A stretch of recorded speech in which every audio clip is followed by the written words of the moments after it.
मंदिरमुदारमवद्यभेदि भीताभय प्रदमनिन्दितमग्रिपद्मं संसारसागरनिमज्जदशेषजन्तु पोतायमानमभिनम्य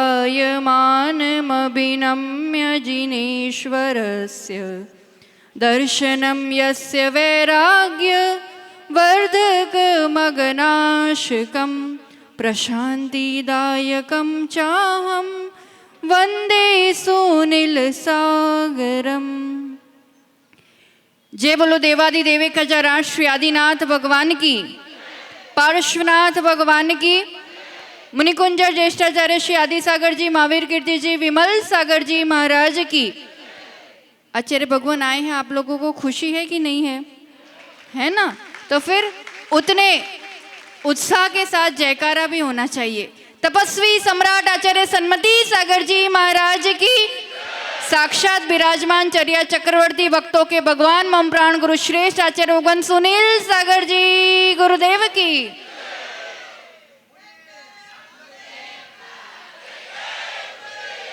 एक बार की बात है, एक राजा बड़े चिंतित बैठे हैं। मंत्री जी आके पूछते हैं क्या बात है? तो कह रहे क्या करे, पड़ोसी राज्य आक्रमण करने को तैयार है।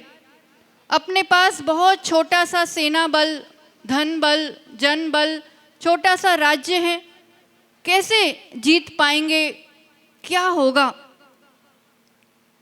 मंत्री जी कहते हैं चिंता मत करो, सब चीज का अपना समाधान होता है। चलो अपन मंदिर चलते हैं, वहीं भगवान बुद्धि देंगे। मंदिर जाते हैं, प्रार्थना करते हैं। वहाँ एक संत विराजे होते हैं। संत को देख के उनको राजा भी तो नमस्कार करता है और अपनी व्यथा बताते हैं। वो संत मुस्कुरा देते हैं और कहते हैं हम क्या करेंगे, आप तो एक काम करो, सामने एक सिक्का रखा है, वो सिक्का उछालो। अगर उसमें चट हेड्स आया तो समझना आप जीत जाओगे। और सिक्का उछाला और देखा तो वो तो हेड्स ही आया, जो उन्होंने कहा था वैसा। राजा की तो खुशी का पार नहीं हो। संत ने कहा है सिक्का में ऐसे आया, मतलब अब तो हम जीत ही जाएंगे। और उस विश्वास के साथ जब वो आगे गए, आक्रमण हुआ और उस छोटे से जन बल, सेना बल के होते हुए भी वो राजा विजयी हुए और दौड़े दौड़े गुरु चरणों में पहुंचे कि आपका आशीर्वाद कि आज मैं विजयी हुआ। संत कहते हमने कुछ नहीं किया, ये तो सिक्के ने किया। सिक्का देखो, सिक्का देखा तो आश्चर्य, वो तो दोनों ही तरफ चट भी मेरी और मतलब क्या हुआ, जीत का रहस्य क्या था? आत्मविश्वास। संत ने कहा मैंने तो सिर्फ तुम्हारा आत्मविश्वास जगाया है, बाकी जीत तो तुम्हारे अपने बल पर हुई है। ऐसे ही समझो, अहमदाबाद नगरी इतनी बड़ी नगरी और भव्य सफल चातुर्मास के बाद एक सीमित समय अहमदाबाद के अलग अलग कॉलोनीज को मिला है, पर उसमें बड़े बड़े समाज और बड़े बड़े भवन वाले तो सोचते रह गए और छोटी सी समाज, छोटे से मंदिर वाले ऐसा कमाल कर गए। कैसे कर पाए? बस एक विश्वास, गुरुवर का आशीर्वाद और एक विश्वास और एक चाह। जहाँ चाह होती है वहाँ राह होती है। बिना मतलब का विकल्प करते, इतना बड़ा संघ है तो ये करना पड़ेगा, तो कैसे होगा, तो फिर कैसे होगा? वो बिना रोड़ा के नरोड़ा वालों ने बता दिया कि करते हैं तो सब चीज होती है। आदर्श प्रस्तुत किया है कि भक्ति हो तो भक्ति के शक्ति के बल पर सब चीज। ये संघ में कोई आग्रह नहीं है, कोई डिमांड नहीं है, जहाँ जैसा हो वहाँ समाहित हो जाता है। बस बात इतनी सी है कि मेरे गुरुवर का पुण्य इतना है कि सब बढ़ चढ़ के अपने आप ही व्यवस्थाएं बनती चली जाती है। बस एक कदम आगे बढ़ाने वाली बात है। ये सब आ रहे हैं अभी वहां से, उस पार से, कहते हैं धन्य है यहाँ के लोग। हम तो इतना आने में टाइम इतना लग रहा है और कैसे आ रहे हैं। यहाँ के लोग तो रोज इतनी दूर वहाँ पर प्राकृत परिसर में यूनिवर्सिटी में आते थे। ऐसी तो कैसी भक्ति है। हटकेश्वर ले लो, नरोड़ा ले लो, इतना आसान नहीं है। रोज 4 महीने वहाँ चौके लगे हैं, 4 महीना यहाँ से लोग वहाँ तक भक्ति के वशीभूत पहुँचे हैं। सामान्य परिवार से, बिना व्यवस्था के, बिना बस के, बिना गाड़ी के, ये भक्ति की शक्ति वहां तक आप पहुंचते थे तो आज गुरु चरण चल के यहाँ तक आपकी नगरी में आए हैं। बहुत बड़ी बात है। गुरु साथ होना चाहिए। गजब का हो गया, गुरु साथ हो तो लोग जेल जाने को तैयार है। उस दिन तो कमाल, बाहर इतनी बड़ी लाइन लगी है, बस हमें जेल जाना है, हमें जेल जाना है। अरे यार जेल जाना है, पर नहीं, गुरुवर जा रहे हैं तो जेल जाना भी मंजूर है। और गुरुवर पास नहीं हो तो करोड़ों का मकान भी बेकार लगता है। ये गुरु के सानिध्य की अपनी महिमा हुआ करती है। एक एक जब यहाँ जनता देखती है, ऐसे इतने किलोमीटरों का विहार और एक ही जयकारा, देखो देखो कौन पधारे, भक्तों के भगवान पधारे। और सच में साक्षात इस कलिकाल में चलते फिरते भगवान ही है।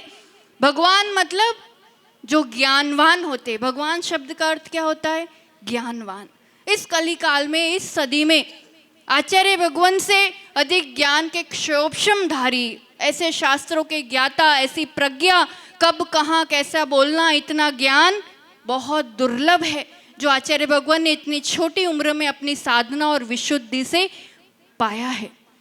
भगवान यानी जो भेदभाव नहीं करते, जो उनके लिए सब समान होते हैं। ऐसे ही हमारे आचार्य भगवान के लिए कोई गरीब या अमीर या पदाधिकारी या सामान्य व्यक्ति, ऐसा कोई भेदभाव, बहुत सौभाग्य है कि ऐसे यहाँ पर आप लोगों को सानिध्य मिल रहा है। बाकी आचार्य भगवान को तो जंगल मिल जाए, गिरी गुफा मिल जाए तो वहाँ से बाहर निकले ही नहीं। अभी गिरनार पहुँचने दो, फिर तो ढूंढना मुश्किल हो जाएगा कि आचार्य भगवान कहाँ साधना कर रहे हैं। आचार्य आदि सागर के वंशज, ये तो समाजों का सौभाग्य है कि ऐसे आपको दर्शन मिल रहे हैं, वाणी सुनने मिल रही है।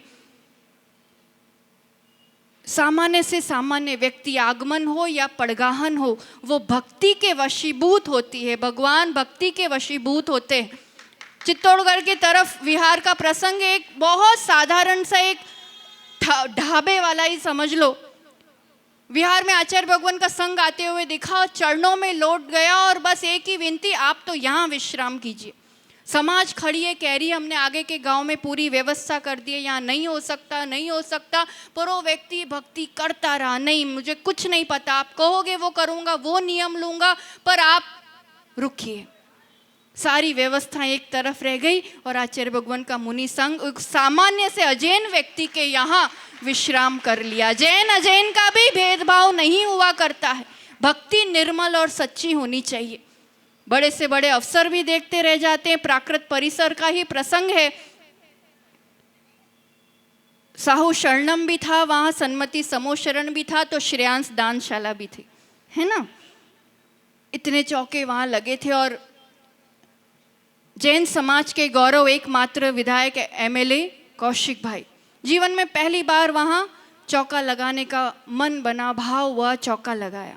अब सबके मन में एक ही बात कि उनका चौका लगाए मतलब आचार्य श्री, तो क्योंकि जिनके पुरुषार्थ से वो पूरा प्रांगण मिला और एक इतने नेता गणों का आना हुआ और इतने बड़े व्यक्ति, तो किसी को भी यही लगेगा कि पहले दिन कहाँ पड़गान होगा, वहीं होगा। पहले दिन आचार्य भगवान 40-50 चौके लग रहे हैं, विधि लेकर के घूम रहे हैं, विधि नहीं मिली। चलो एक दिन कोई बात नहीं, अब तो दूसरे दिन तो आना ही आना है। दूसरे दिन उपास, अब मिलाओ विधि, कितनी मिली विधि मिला रहे, उपास हो गया। साधना में कोई कमी नहीं होती है। तीसरे दिन अब तो पक्का ही आखिरी दिन था, 3 दिन का उनका मौका था, पर आचार्य भगवान के सामने भूल से बोल दिया, एक भोलेपन में, आज आखिरी दिन है, थोड़ा ध्यान रख लेना। अब भगवान वो होते हैं जो निर्दोष हुआ करते हैं, और इसलिए भक्तों के भगवान है जो अपनी चर्या में बिल्कुल निर्दोष पालन करते हैं। निरुद्दिष्ट निर्दोष ऐष्णा समिति का पालन होना चाहिए। बोल दिया कि मतलब निमंत्रण दे दिया, अब तुम कितना ही कर लो, पड़गाहन होने वाला नहीं हुआ। अब चौथे दिन लगाया आगे होके कि चलो अब तो आज लाभ मिल जाएगा, पर फिर भी कहीं ना कहीं कानों में बात पड़ गई कि आज तो पकड़ के ले जाएंगे आचार्य श्री को, तो आज तो आने ही वाले हैं, तो फिर तो आना, क्योंकि रीति नीति बदल जाएगी, ऐसे ही फिर आहारचर्या होने लग जाएगी।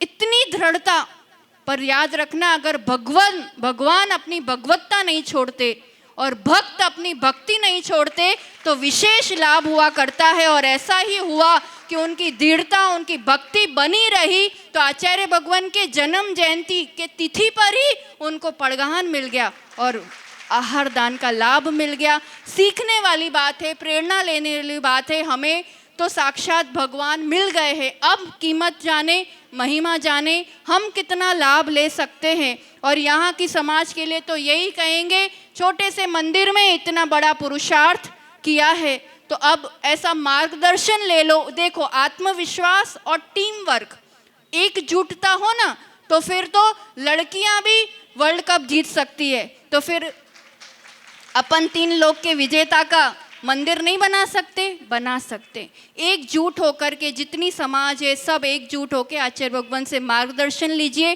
कि कैसे आगे का यहाँ संत भवन भी हो और मंदिर भी बड़ा बने। जो भी करे, बस हमारे यहाँ हम जहाँ रहते हैं वहाँ एक जिनालय बड़ा होना चाहिए। तो इस भावना के साथ कि आचार्य भगवान के चरणों में अभी जो भी समय आपको मिला है उसमें आके सभी कमेटी गण, बड़े गण आके बैठे, समझे, आचार्य भगवान से आशीर्वाद और मार्गदर्शन ले। और अभी तो ऐसे 5 दिन आए हैं इसी नगरी में, पंचकल्याणक के भी 5 दिन इस जिनालय के लिए आचार्य भगवान का आगमन हो, इसी मंगल भावना के साथ इस भक्तों के भगवान के चरणों में कोटिशा नमन करते हुए, आज मौन है पर आप अपने मौन को विराम देकर के सभी भक्तों के कल्याणार्थे आपकी वाणी से लाभान्वित करें, इसी मंगल भावना के साथ। जय बोलो आचार्य भगवान सुनील सागर जी गुरुदेव की।